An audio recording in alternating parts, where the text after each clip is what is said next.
Hello everyone, welcome back to another theatre vlog, another Broadway vlog. Tonight I'm going to see Once on This Island. I am very intrigued and excited about this show. I don't really know anything about it. It's in the Circle in the Square Theatre, I think that's what it's called. Oh my gosh, I could be completely wrong. It's the one that's next to Wicked. I know where it is, I just can't remember the exact name of it. Yes, I booked the tickets through Broadway week, the 2-for-1 tickets, because they were quite pricey. They weren't discounting, which is nice because that means it's doing well. But yeah, they were quite pricey. I think the cheapest that I could find were around, I can't remember now, it's like $90 to $100 or something like that, I don't know.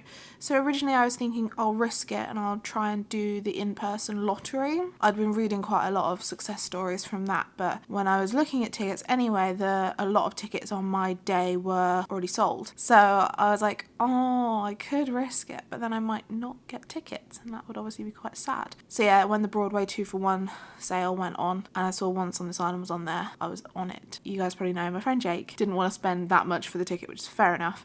So he was like, oh, but my friend Weston might want to go with you. So yeah, we met briefly at the Broadway flea market and then we also met at BroadwayCon on Sunday, yesterday. So yeah, it was nice to properly meet before we go see a show together tonight. Yeah, so obviously made the tickets a bit cheaper. I think we're in like the 4th row, which should be really nice. I mean, I've heard from a lot of people that there's not really a bad seat in the theatre, so I'm excited. I'm really looking forward to being in this theatre. I mentioned it in the SpongeBob vlog, I think, but it's been really exciting to visit like lots of new theatres on this trip. There's only 2 theatres that I've been to previously. Yeah, Wicked and Waitress. Wicked and Waitress.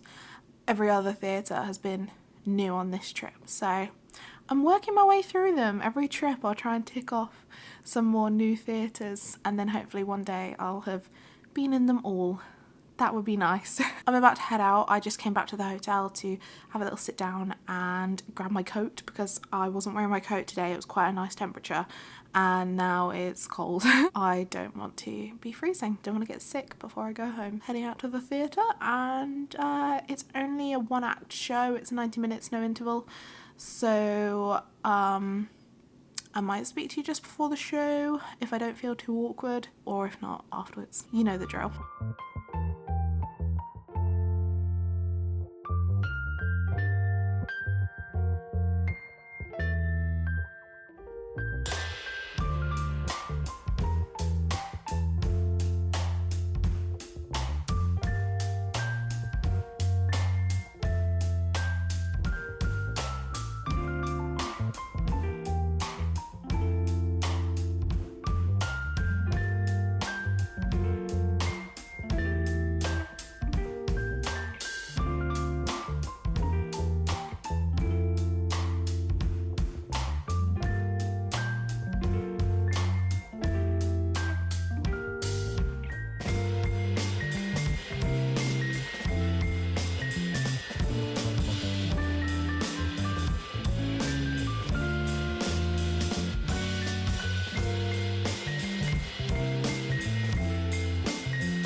Hello everyone, welcome back to the chatty section of the vlog. First of all, a quick apology because it's taken me an embarrassingly long time to get this video out. I don't really have an excuse, to be honest. It just kind of got lost in the editing pile, and because my audience is mostly like UK viewers, Once on This Island isn't closing anytime soon, I just kind of had to prioritize other videos, and then I went through a bit of a slump. That's why it's taken so long. I am terribly sorry, but I saw Once on This Island so long ago now, back in January. Oh my god, it was the end of January. I miss New York. I want to go back. Can someone pay for me to like go over there, please? Yeah, I saw Once on This Island because it was going to be something like so different to everything else I was seeing. I knew that for sure.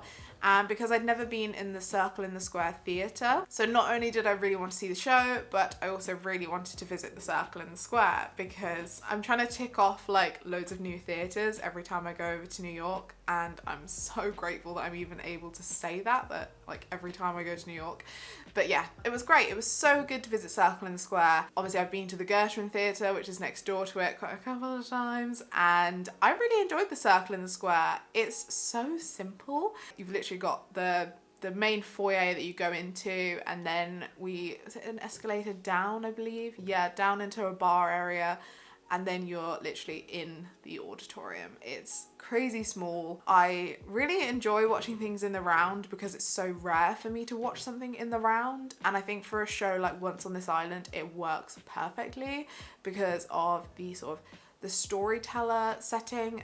The story of Once on This Island is a bit bonkers, to be honest. My memory card just completely gave up there, so let's carry on. So yeah, Circle in the Square, as you can tell, it's in the round. For this show, oh yeah, I was talking about the story. The story's a little bit bonkers, and I don't think I love the story, but I love the way they told it. So the story is basically, it's like a story within a story, because it starts off with like the parents telling this little girl about another little girl, and then everyone telling that story then becomes part of the story. Really bad explanation, I apologize. So it's a really interesting way of telling the story, and basically there's a big storm, and then she gets separated from her parents. I think they probably die, and then it's about these people that find her.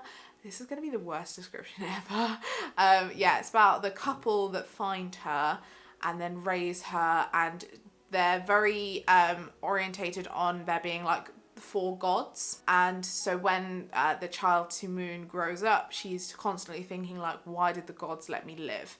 And what's my purpose? The island that it's set on, hence Once on This Island, it's kind of divided between like rich and poor, and a boy from the rich side of the island, he's in a car accident, I believe it was, and Timoon finds him, and then she thinks that it's her purpose to like save him, and that's where it gets a bit weird for me story-wise. And again, I'm sorry, that was the worst description of the show, I am aware, but that's what I can remember from the show. Yeah, her kind of savior complex there is a little bit odd. It's very Disney-esque in terms of like, I've met this boy, now I love him and I must save him. I think the story is kind of very loosely based off of like the Little Mermaid story, which does make sense because Ariel's the same. Like, she literally finds the guy and then is obsessed, and that's fine, I guess. I wasn't personally like enthralled with the story, but as I say, the way they told it was epic. This is a bit spoilery. If you don't want to be spoiled on anything, sorry.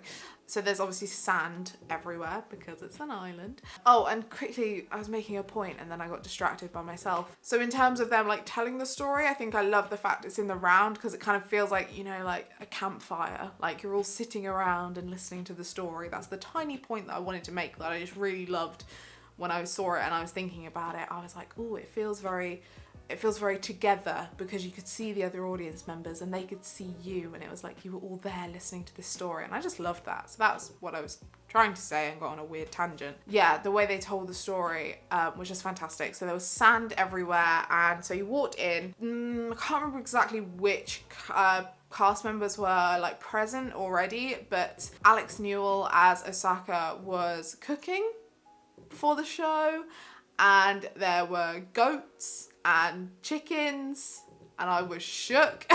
But we were sat basically just by where Alex was cooking. Oh, it smelled amazing. It smelled so good. But I was like, whoa, I was not expecting cooking to be happening and live animals. It was all very overwhelming to begin with. Yeah, I think the visual aspects of the show were just amazing. The way they really like used the space. There were just so many things that happened that I was like, wow, theatre's amazing. Like, it was one of those moments. And the creativity in the simplicity of it. I read a comment somewhere, I think on a YouTube video probably, where someone asked about why, I think the character of Osaka in particular, one of the gods, was wearing like a football jersey. And someone responded to say that they think it's due to Michael Arden, the director, wanting to base kind of the island off of somewhere that's been like ravaged by a tsunami. So especially with the gods, their characters' clothing are made up of like debris. And I was like, oh my god, that is so clever. Didn't even really kind of think about it too much at the time, but looking back, I'm like, oh my god, the detail and the sort of the relevance of that. I was like, that's amazing. Like, that is so cool. And to see people like Lea Salonga and Norm Lewis, oh my god, amazing, like so incredible. Hayley Kilgore as well is just amazing as Timoon. She's got an incredible voice. And I can't believe she's so young. Like, she's making me feel very old. And as well, talking of Alex Newell, I completely did not realise that it was him until stage door, when I was like, oh my god, isn't that thingy from Glee? And then I was like, oh my god, what? The Osaka character, I completely did not realise that it was Alex Newell. And that voice, oh my goodness. I'm still blown away by it now, like 6 months later. I just cannot believe the way he used his voice. Like, oh my god. I really, really love the music of this show. I think it's amazing. And I'm so glad that they've brought out a cast recording with this cast. When that came out on Spotify, I had it on repeat. I think it's fantastic. Definitely recommend listening to it if you haven't already, and if you're someone who likes to listen to things if they've not seen them. I'm not normally that person, but obviously I've seen it, so I'll listen to it. But some of the music in it is just so beautiful, and I think for me this production was strongest in terms of the music and the visuals. The visuals especially, like, it was such a creative space.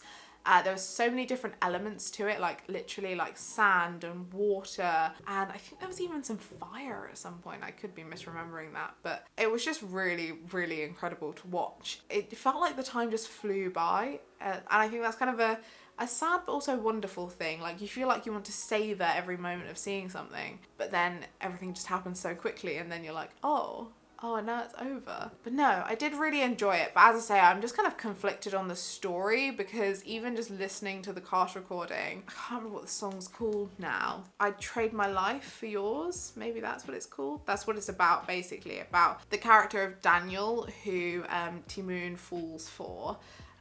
She's basically saying that, like, she'll die instead of him. And I'm like, hun, you've just met him.